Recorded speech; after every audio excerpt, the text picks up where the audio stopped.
Queria que você falasse um pouco sobre o jogo de hoje, né? O pessoal que assistiu achou um jogo ruim, né? E por que foi um jogo ruim na tua visão, ou não foi um jogo ruim? E queria que você falasse também rapidinho sobre o Luiz Araújo. Se ele, a questão dele é física, você tá. Desculpa, ele tá com alguma questão física e você tá tendo esse controle de minutagem em relação a ele, ou realmente é uma opção por deixar ele mais, assim, no banco de reservas? É um jogo ruim. Não, na verdade é um jogo difícil. Fla-Flu nunca é fácil. Fla-Flu é um jogo truncado, onde o adversário sempre tem as suas armas, tentam destruir as nossas jogadas, tentam marcar e fazem bem. E fazem bem. Não é fácil jogar contra o Fluminense, que não tem nunca o peso do Flamengo de ter que dominar o jogo, de ter que se impor e tudo mais. Então sempre é mais fácil destruir do que construir, né? Então fizeram bem, fizeram uma grande marcação, anularam bastante os nossos meio-campistas. Mas mesmo assim, acredito que as chances mais claras foram nossas.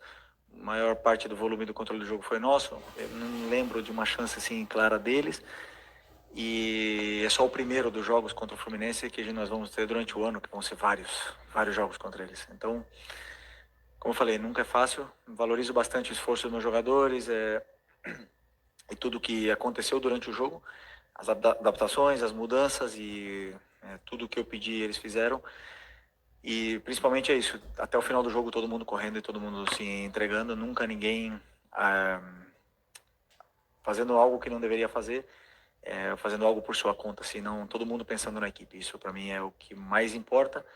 E pro torcedor pode ser que realmente seja um jogo mais chato, pro 0-0, mas muito influenciado, né, por alguns fatores externos, o calor, não gosto de dar desculpa, mas é verdade, muito quente, a bola, campo duro e fica um jogo mais, perde um pouco de intensidade. O jogo à noite sempre é mais intenso, o frio é mais intenso ainda, isso é um fato do futebol, mas não é desculpa do nosso time não ter feito a mesma coisa que vinha fazendo nos outros jogos. E sobre o Luiz Araújo, um cara que teve uma lesão seríssima no joelho, tá tendo minutos cada vez mais, teve 60 minutos no outro dia, estamos tentando controlar a carga desses jogadores para eles não fazerem 2 jogos seguidos, como o Ayrton teve que fazer hoje, o Everton teve que fazer hoje, inevitavelmente alguns vão ter que fazer, mas o nosso principal objetivo é cuidar e mimar esses jogadores, principalmente esses jogadores que vieram de lesão para poder chegar bem no brasileiro. Eu já falei, eu falo 1, 2, 3 e não vou matar ninguém no Carioca, não vou.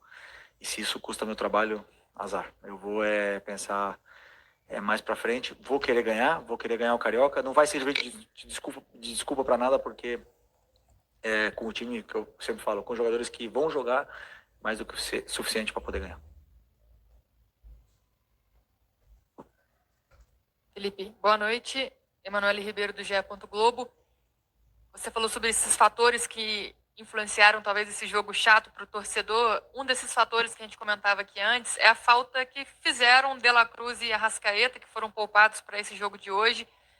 A gente sentiu a falta desse meio de campo mais criativo e com certeza esses dois jogadores contribuem muito para isso. Como que pensar o time do Flamengo sem esses dois jogadores, sem o Arrascaeta, quando ele não tiver à disposição? Qual é a dificuldade para pensar esse meio de campo dessa forma? E você acha que no segundo tempo faltou talvez mais ousadia ali para o Flamengo para tentar levar essa vitória? Quando você fala de Arrascaeta, é um jogador único, um jogador especial, e todo mundo sabe da qualidade que ele tem, e ele vai fazer falta aqui, em qualquer lugar que ele tiver, sempre. Mas esse foi o mesmo time da final, né? E lá não fez falta. Só que hoje, como no resultado não veio, e aí sim a gente começa a falar dos jogadores que não estão. Né? E eu valorizo os que sim tiveram hoje, os que sim se esforçaram, lutaram e fizeram tudo o que eu queria. O meu plano de jogo não funcionou como outras vezes, e é futebol. É futebol. Não consegui dar tempo pro Plata do jeito que ele teve no outro jogo contra o Botafogo, não consegui dar soluções pro Bruno Henrique que ele teve no outro jogo, e acaba que o jogo não ficou tão limpo. Né? Eu esqueci mais uma coisa que você me perguntou. Do segundo tempo, começamos muito bem o segundo tempo. Muito bem, muito bem.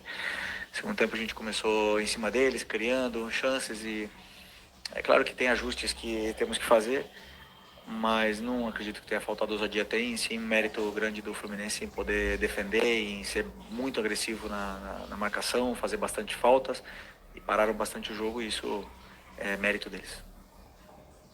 Oi, Fili, aqui, David Sharp, antenados na jogada. Você falou do Fluminense várias vezes, da dificuldade que é jogar, né? Inclusive, o único time que ganhou do seu Flamengo agora, como técnico, foi o Fluminense. Aí eu queria te perguntar, você como técnico agora e ex-jogador do Flamengo, se o Fluminense está um pouco engasgado exatamente por tudo isso, ganhou 2 finais do Flamengo seguidas de Carioca, enfim, na época até 2020, 2021, dava dificuldade também, o Flamengo com um time superior, conseguia, né, o Fluminense ia lá e ganhava. Se tem isso, e também te perguntar um pouco sobre o gramado do Maracanã, porque você falou que está duro, né? O gramado passou por um tempo grande aí de reforma. Sempre, como eu falei, um clássico sempre é difícil jogar. Tem esse contexto, né? Os jogadores que não estavam tão bem no Fluminense, eles aparecem, eles crescem nesses momentos. Então a gente vê a melhor versão de Martinelli, de Arias, o próprio Fuentes, lateral esquerdo, fez um grande jogo. E a gente viu hoje um grande Fluminense. E um grande treinador que sabe defender muito bem, como ele fez, que é humano. Então, mas não está engasgado, nunca eu penso assim. A única coisa que eu penso agora é em ganhar o próximo jogo.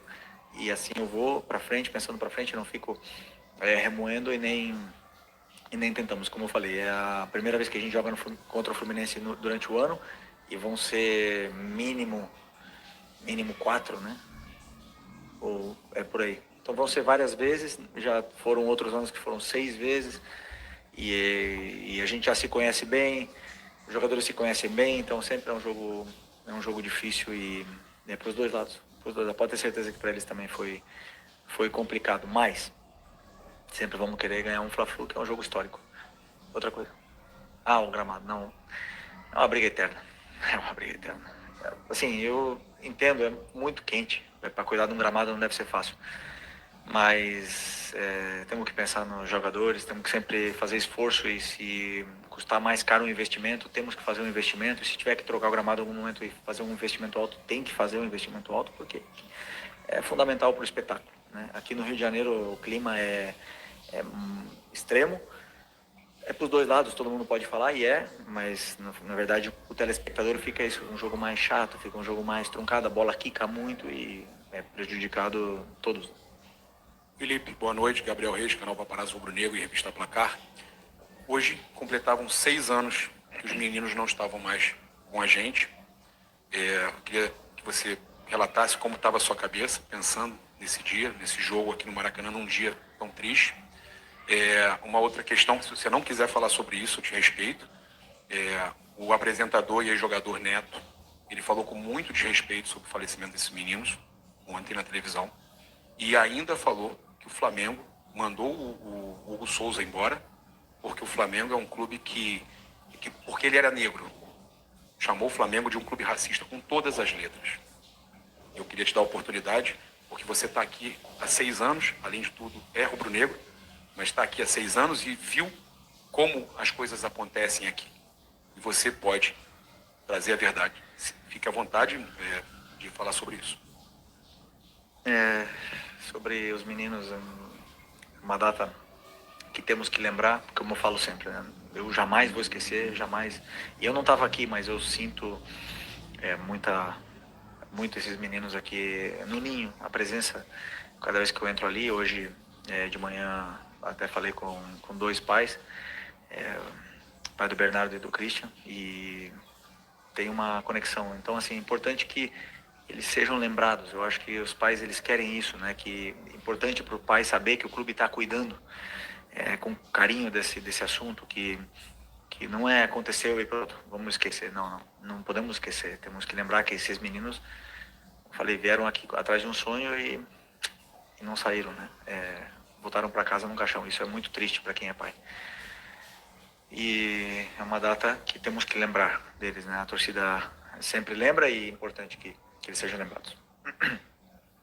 Sobre o Neto, assim, um comentário infeliz. Acredito que ele deve ter sido... Eu não sei o que ele falou, sinceramente. Sobre os meninos, eu não sei. Deve ter sido infeliz. Às vezes, todos cometem erros, e não tenho dúvida que se ele falou uma coisa dessas, ele deve estar arrependido e vai se retratar. Não tenho dúvida disso. vi ele crescer, eu vi ele evoluir, vi ele ser importante e perder a vaga no time. E ele mesmo, né, não estava bem, e ele mesmo sabia que tinha que sair do time, eu era companheiro dele, mas é um cara que deu a volta por cima e que conseguiu, quebrou a cara, foi para Portugal, saiu da zona de conforto dele do Rio de Janeiro, mudou as amizades, um cara que começou a se dedicar para o futebol e hoje deu a volta por cima e já estão falando dele na seleção brasileira. Isso é mérito total do Hugo, né? E quantos outros Hugos ficaram no caminho porque não conseguiram dar a volta por cima como ele. Então, assim, acredito que o Neto deve ter sido simplesmente infeliz porque às vezes a gente fala, o Neto fala tantas horas normal que ele erre alguma vez e cometa erros, mas tenho certeza que ele deve estar arrependido. Aqui, Felipe, boa tarde. Eduardo Alves, do portal BTB Esportes. Uma das marcas desse jogo de hoje foram 3 saídas de jogadores por questões físicas, que foi o Alexandro, o Michael e o Thiago Silva, pelo Fluminense. Numa dessas saídas, você trouxe para jogo o Ayrton Lucas, trocando pelo Alexandro. E a gente vendo de fora, de olho nu, a gente sente que são jogadores com premissas de jogo bem diferentes. Na minha visão, acho que o Alex é mais defensivo que o Ayrton. Mas eu queria entender a sua interpretação sobre essa mudança e como é que é esse trabalho. Afinal, você era lateral esquerdo na sua carreira. O que você pode passar sobre eles e o que você passa para eles também? Fatalidade, o Alex sentiu um incômodo. Normal, isso vai acontecer durante o ano. Melhor que aconteça agora, né, no Carioca, e que ele possa se recuperar bem, que ele possa tratar, que possa treinar e estar pronto o antes possível, que ele é muito importante pra gente.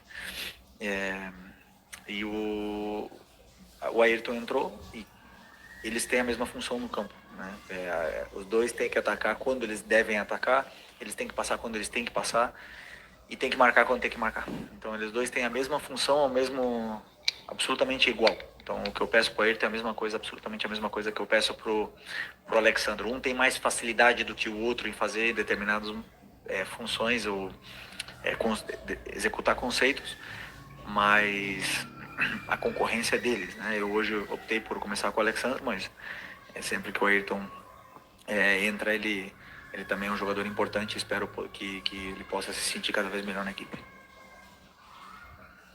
Não sabemos ainda, mas é um incômodo, né? Com 7 minutos foi um incômodo que ele sentiu na coxa.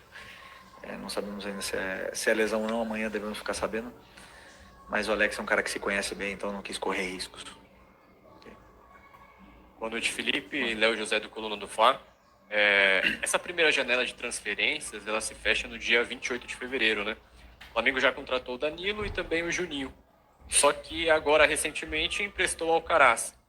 Eu queria saber se existe uma demanda da comissão técnica para com a diretoria, pedindo algum reforço, a reforçar algum setor do time, ainda nessa primeira janela? Não.